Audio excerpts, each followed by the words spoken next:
अ, एक और किस्सा याद आ रहा है। जब लंदन में हम लोग गए तो बहुत से लोग मुझे ये पूछ रहे हैं कि तुम लंदन की बात कर रहे हो, इंग्लैंड डायरीज कर रहे हो, रुके कहाँ थे, कौन से होटल में रुके थे?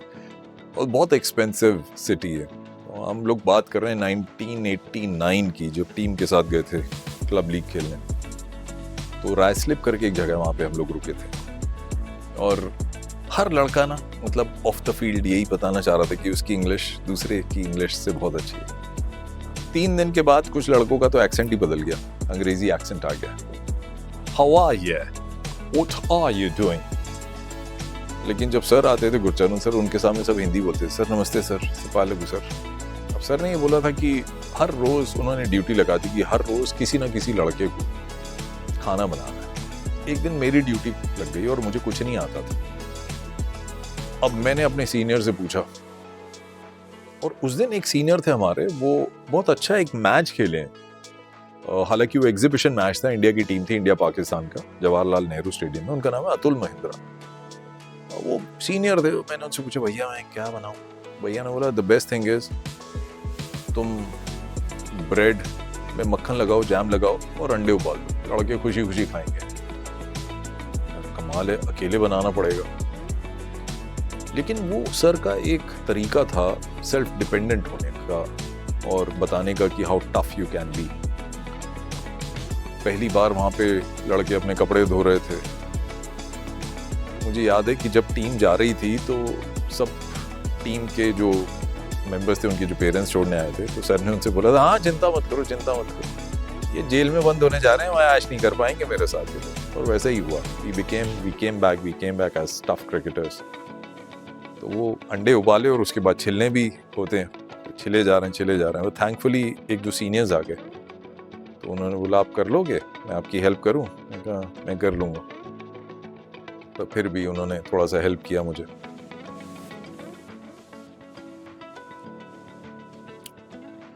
अब हुआ ये कि रायस्लिप से सेंट्रल लंदन बहुत दूर था।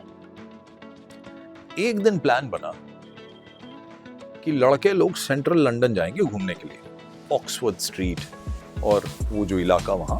और वीकेंड में किसी ने बोला, सर वीकेंड में रौनक लगती है लंदन में, वीकेंड सेलिब्रेट करते हैं इंग्लैंड पूरा, आप बच्चों को जाने दो ना।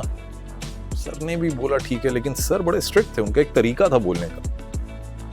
तो वो आए सब लड़कों के पास और उन्होंने बोला, देखो बच्चों, ऐसा है कि आज तो मैं बहुत थक गया हूं, मैं जल्दी सो रहा हूं, तुम लोग चाहो तो आसपास किसी मार्केट में घूम के आ जाना। अब हम सारे चुप। और सर ने प्लान किया हुआ था कि लड़के लोग बाहर घूमने जाएंगे आज, और ऑक्सफोर्ड स्ट्रीट और जो उनका जो मेन एरिया है, पिकेडिली, वहां पे ये लोग घूमने जाएंगे। अतुल महिंद्रा को गाड़ी चलानी आती थी, पर उनके पास इंग्लैंड का लाइसेंस नहीं था। और इंग्लैंड एक ऐसी कंट्री थी जहां पे राइट हैंड ड्राइव है, लेफ्ट हैंड नहीं है, क्योंकि यूरोप में अक्सर लेफ्ट हैंड ड्राइव, वहाँ जो सिस्टम है, गाड़ियाँ जो है लेफ्ट हैंड ड्राइव। बड़े भैया तैयार हो गए, गाड़ी चलानी आती थी, बड़ी सी एक वैन थी, उसमें लगभग 13-14 लड़के जो हैं वो फिट आ गए। बाकी जल्दी सोने वाले बच्चे जिनको एंजॉय नहीं करना था, लंदन नहीं घूमना, नहीं मैं सोऊंगा, सो गए। और हम पहुंच गए, और क्या वैन थी बाय गॉड, एक खिड़की नहीं थी उसमें। 45 मिनट तक एक दूसरे की शक्लें देखते रहे। और बीच बीच में हम, अतुल महिंद्रा जो गाड़ी चला रहे थे, उनसे, भैया आ गया? यार तुम चुप होके बैठ जाओ, कहीं पुलिस ने देख लिया कि पूरी वैन में लड़के भरे हैं तो क्या होगा। फिर बैठ गए चुपचाप। फिर धीरे धीरे, भैया और कितनी देर है, मैं गाड़ी मोड़ लूं क्या वापस? पिकेडिली जा रहे हैं घूमने के लिए। इतने में कहते हैं ना कि मुझे ऐसा लगा कि वो जो एनिमल वैन नहीं होती जी, दरवाजा खोल देते जंगल में जाके, पिकेडिली आ गया।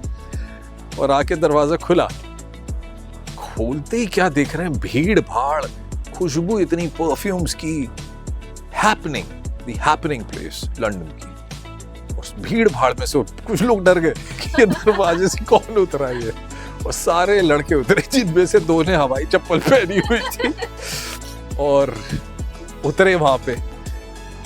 अतुल भैया ने एक को देखा, बोला, अरे ऐसे आते हैं क्या पिकेडिली में? फिर वहां पे घूमने लगे, बहुत मजा आया। और बेस्ट पार्ट ये था कि रात के कोई 11 साढ़े 11 बज गए थे, रौनक थी और लंदन की लाइफ हमने वहाँ पे देखी। And we were all decent people, decent boys. Atul भैया के ऊपर बहुत बड़ी रिस्पॉन्सिबिलिटी थी, लेकिन वो जो एक मेन एरिया था वो हम देख पाए because Atul Mahindra could drive the